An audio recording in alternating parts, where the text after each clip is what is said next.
All right.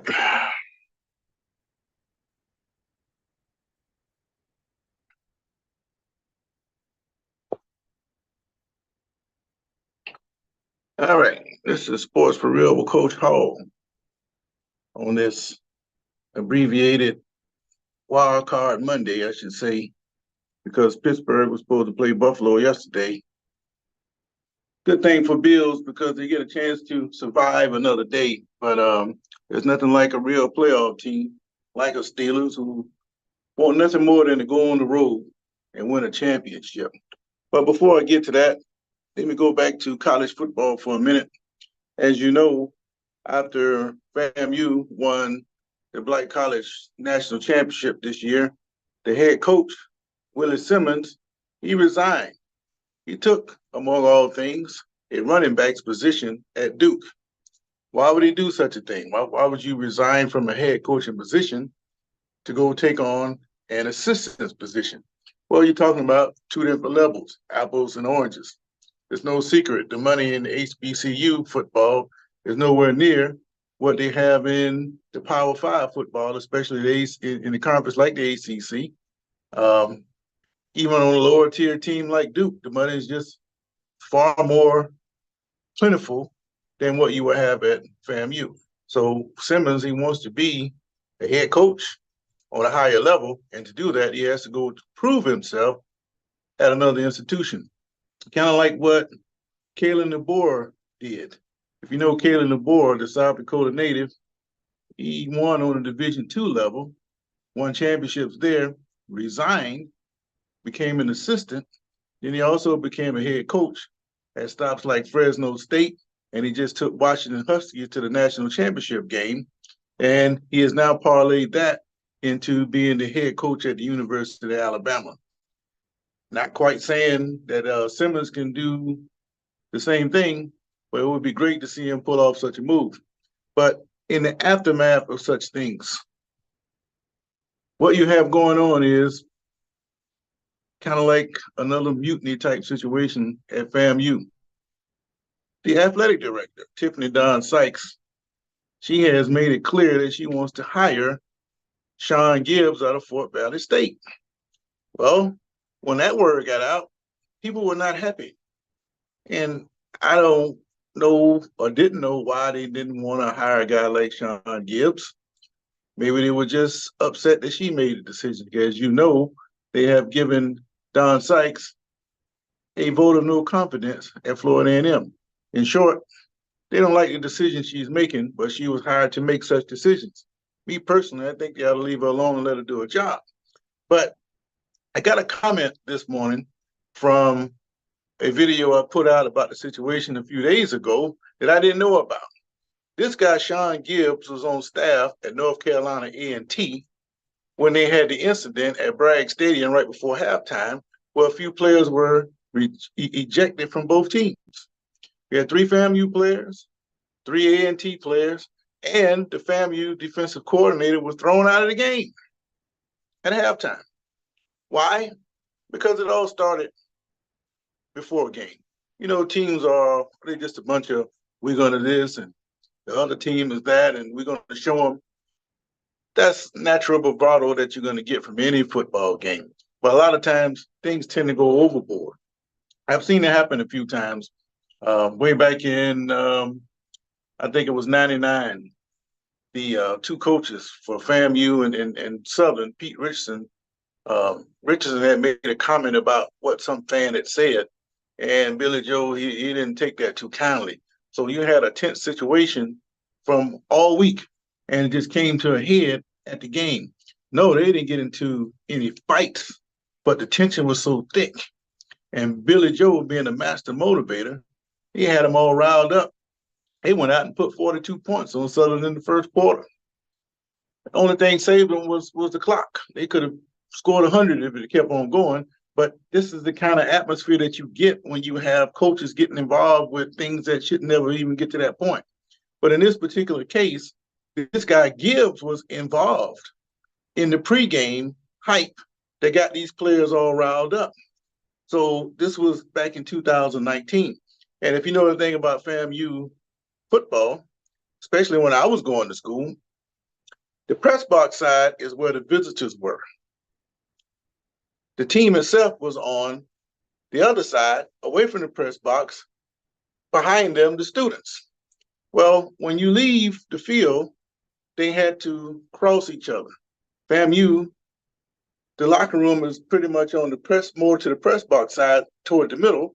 And in that corner there is where the visiting locker room and where the players that weren't on scholarship, that was our locker room. They had to cross on the way. And they got into that altercation right before halftime that led to the suspensions or the ejections of these four players, of these six players and one coach. And I asked, why was it different now that the team was now under the press box side? And this is the incident that led to that. And Sean Gibbs was at the center of it all. Only the FAMU coordinator was ejected, not Gibbs. So it's interesting to me that he didn't get kicked out when he was the one that's instigating the situation. But a lot of people have long memories, and they remember that this guy Gibbs was at the center of this. And now you're talking about bringing him in as a head coach. I can tell you right now, he'll never be accepted. Now, I don't know if the current players knew about that or what history they do have on that situation. But now that I found out about the situation, I already know that he can't come to Tallahassee after being involved in such a situation. And I guess the alumni knew that. They don't want nothing to do with it. The administrators won't have nothing to do with that. And now the players, last Wednesday, they went to the president, Dr. Robinson, and they expressed their they're advocating for the associate head coach, the assistant head coach, James Cozy, to be the new head coach. And I don't have a problem with that because you want to retain somebody to help you win a championship to continue moving forward. You don't want to dismantle a whole championship outfit just because you have one person who wants to bring in somebody completely different. I can see if the program wasn't working, but that's not the case. So if she thinks she's going to bring this guy in, it's not only going to, it's just going to lead to a bunch of trouble for her down the road. So I suggest that when she has her press conference tomorrow, updating everyone on the news concerning this guy Gibbs, hopefully in her case, she's found somebody different. But again, like I said before I even knew anything about Gibbs, that doesn't mean the guy can't coach, but he would be coming in on a bad leg. And if he didn't win right out of the gate, and it looks like the schedule is setting up to be pretty rough, those first four games, it might be a bad decision. So it might just be best if Gibbs removed himself from the conversation. But that's just my take on that particular situation. Florida State, they got their problems with this NIL thing going on. I still can't believe with the free fall that is NIL these days, that they would be the ones that get slapped on the hand for some kind of improper benefits allegation concerning how they handle the NIL, especially when you have the rising spear who's supposed to be at the center of all this. They can't give money directly to the institution, but they can still deal directly with the players. So you tell me, what is the point? Why would you put the institution under probation and then allow this rising spear outfit to do whatever they want to do, or any other outfit connected to these universities? They're all outsiders. So if they can't contribute to the team, then they should have nothing to do with the players. But the NCAA don't see it that way. You got a whole lot of questions that need to be answered about this NIL. And if you ask me, this is the primary reason why a guy like Nick Saban decided to give it up, because you got a whole bunch of newness going on and nobody seems to have any foot. It's a free fall. So it was a good time for a coach like Nick Saban to get out. But having said that, that's just my little take on what's going on in Tallahassee.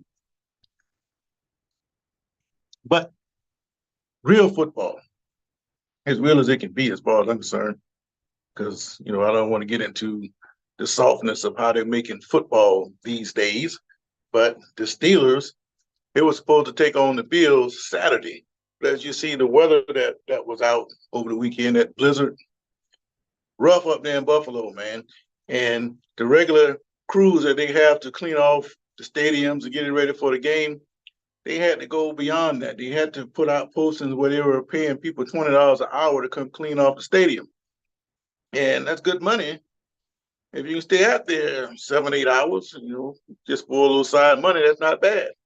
But they should have it all straightened out today. And with the sun coming out, it won't be no freeze over. So it should be a good atmosphere for some football today. Pittsburgh normally have their problems with Buffalo. And they have their problems with lower level teams that are struggling. But in the playoff situation, I think this is a game that Pittsburgh can take. The question is, who are they going to start at quarterback? Kenny Pickett, he was hurt. He was struggling. And then you had Mitch Trubisky. I still don't know why they signed him in the first place, but he's not a legitimate starting quarterback in the NFL as far as I'm concerned. Maybe another 5, 6 years when he keeps maturing. But how many years do you have to give a guy before he's ready to play to determine if he can play? But this guy, Rudolph, as soon as you inserted him back into the lineup, things started to change. Without Rudolph, Steelers wouldn't be here today. Personally, I don't think the Steelers, even though I got the gear on, even though the Steelers have made the playoffs, I still don't think they deserve to be in the playoffs. Because first of all, in back-to-back weeks, at home, no doubt, you lost to the Cardinals and then you lost to the Patriots. That should have been into your playoff run right there. But that's just me talking. I don't make the rules. I'm glad they made the playoffs, but do they deserve it? Not really. But having said all of that, Mason Rudolph is the reason why the Steelers are in the position they're in right now. And he needs to start this football game. If they just say, well, we're going to go with the starter, Kenny Pickett, and we're going to lay it out on the line, you kind of like putting the division in the locker room right there. Rudolph should start this game. And at the end of the season, you need to make a decision if you want to roll with Rudolph or if you want to roll with Kenny Pickett. Whoever you choose to be with, they need to go out the door. The other one needs to go out the door with Trubisky and bring in a whole nother second and third quarterback. And that's what Pittsburgh needs to do. But having said all that, forget all that. I think Pittsburgh's going to knock off Buffalo today because Buffalo's been living on the edge. Pittsburgh's been living on the edge. And the only team that really hopes that Pittsburgh loses is probably Baltimore. Baltimore don't want to see Pittsburgh because they know what Pittsburgh will do for them. Anybody else like the Cardinals or the Bears, they can whip Pittsburgh all day. But in the playoffs, against good teams, Pittsburgh is a threat. So I'm taking the Steelers. And the other game, Cross State, the Eagles, they're not home because they blew it. They end up losing the NFC East to the Cowboys, who got obliterated last night by Green Bay. I thought it was great, by the way, when you see a bunch of young guys who have really no care in the world, no expectations, nobody expecting them to do anything, and to come in there against a team with all that talent, with all the money, with all the hype, but they tight as a banjo string, and you can see it. So the advantage all along was with Green Bay. Dallas, as long as you have Jerry Jones as the owner, he's going to have the intensity so high there that it's almost hard for a team to perform. Then you got out-coached. Top to bottom, Green Bay whipped the Cowboys. And you can almost see it coming because the pressure is just too intense on the Cowboy players. And last year, the pressure or the question started rising about whether Dak Prescott can get the job done. Whereas you can see, he can't seem to get it done when it counts the most.